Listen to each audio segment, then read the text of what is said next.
नमस्कार मित्रों, मैं लाइब्रेरी चैनल से डॉक्टर एस के तिवारी आपका हार्दिक स्वागत करता हूँ। जय हिंद, जय भारत माँ। आज राष्ट्र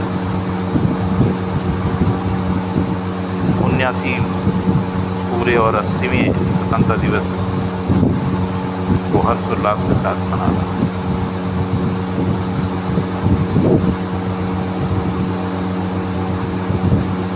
बहुत खुशी का दिन है। हम लोग कॉलेजों में हमारे बच्चे सब बहुत बढ़िया तरीके से स्वतंत्रता दिवस मनाते हैं, मनाना भी चाहिए।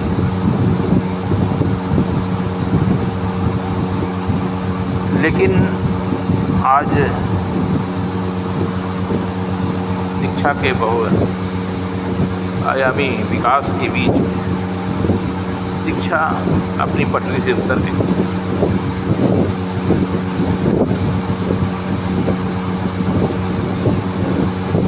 नाम को तो नई शिक्षा नीति है, पर उस नीति में कहीं भी नीति नहीं आ रही, क्योंकि उस शिक्षा नीति की नियति नहीं साफ है।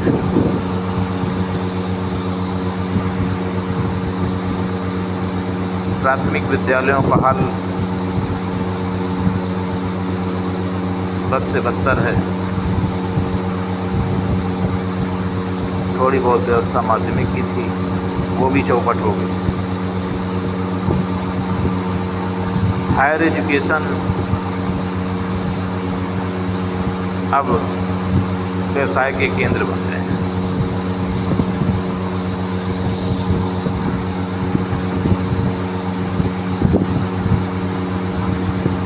प्राइवेट विश्वविद्यालयों की स्थापना ने छोटे छोटे संस्थानों पर लगभग सेंध मार दी। मैं निजी विद्यालयों के पक्ष में हूँ,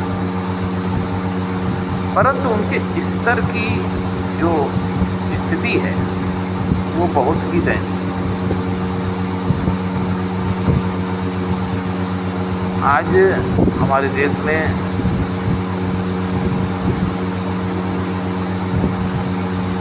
निजी पब्लिक स्कूल सबसे ज़्यादा सजे रहे। छोटे स्तर से मैं शुरू करूँगा। पब्लिक स्कूलों में पढ़ाई के नाम पर कुछ नहीं, सिर्फ फोकस के नाम में पैसे लिए जाते हैं, और माता पिता भी अपने बच्चों को सिर्फ इसलिए भेजते कि हमारा बच्चा फला कॉन्वेंट स्कूल में पढ़ता है, आवे चाहे जाए कुछ। नतीजा ये होता है वहाँ बढ़िया नंबरों से पास कर देते हैं, और नतीजा ये होता है कि हमारा बच्चा बहुत अच्छा है, बहुत मेहनत, 90%, 92%, 97% नंबर लाया है।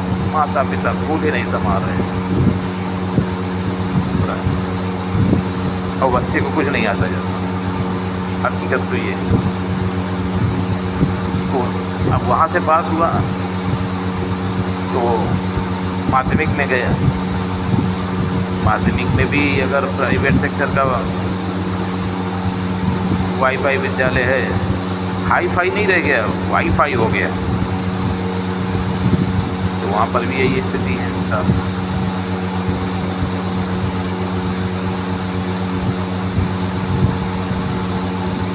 बोर्ड ने मूल्यांकन की पद्धति बदल दी। हम लोगों के समय में बहुत रेयर में फर्स्ट आते थे, आज की स्थिति ये है कि रेयर में सेकंड आते हैं, और सारे बच्चे टॉप होते हैं, 90+, 80+। और विडंबना तो देखिए, उनको उसका मूलभूत सिद्धांत तक नहीं पता होता है। अब जिस क्लास को पास किए,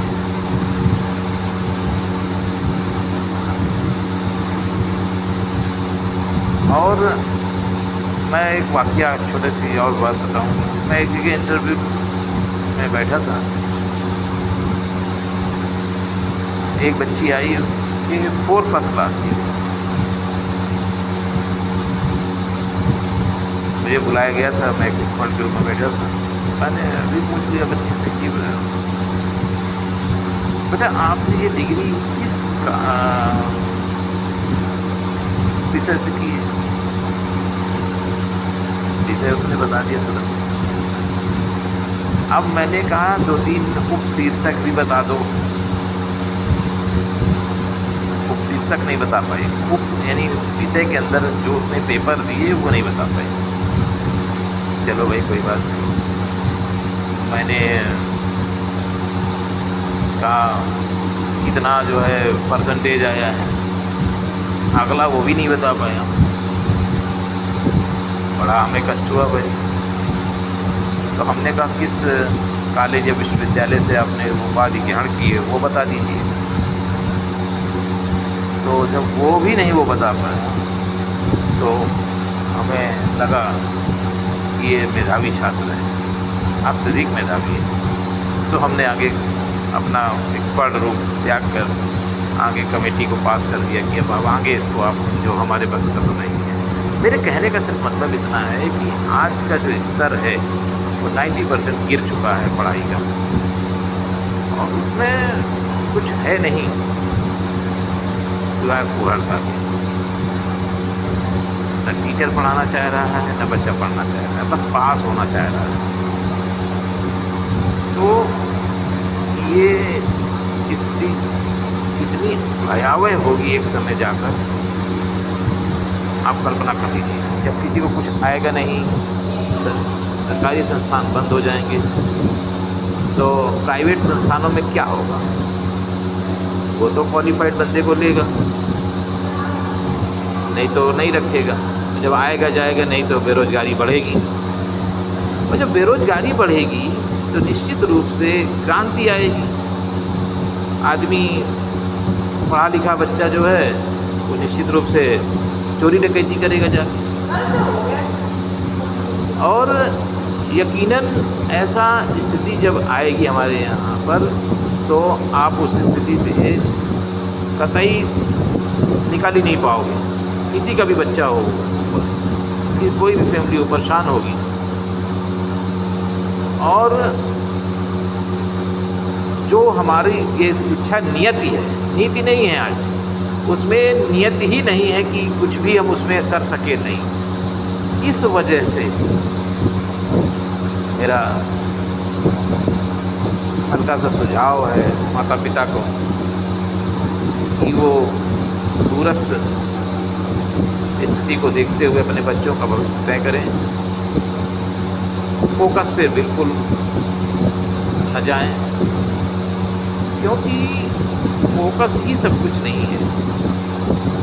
अगर आपने फोकस पर अत्यधिक ध्यान दिया, वही बच्चे आज सुसाइड कर रहे हैं जिन्होंने सपने बहुत बड़े बड़े देखे लेकिन जग कर सपने नहीं पूरे किए, सोते सोते सपने पूरे किए। मेरे यही बस कहना चाहूँगा माता पिता और बच्चों से, अपने आप को सपना बढ़िया देखें, अच्छी बात, लेकिन सपना पूरा करने के लिए सोया नहीं जाता, सपना पूरा करने के लिए जगा जाता है। जय हिंद, जय भारत।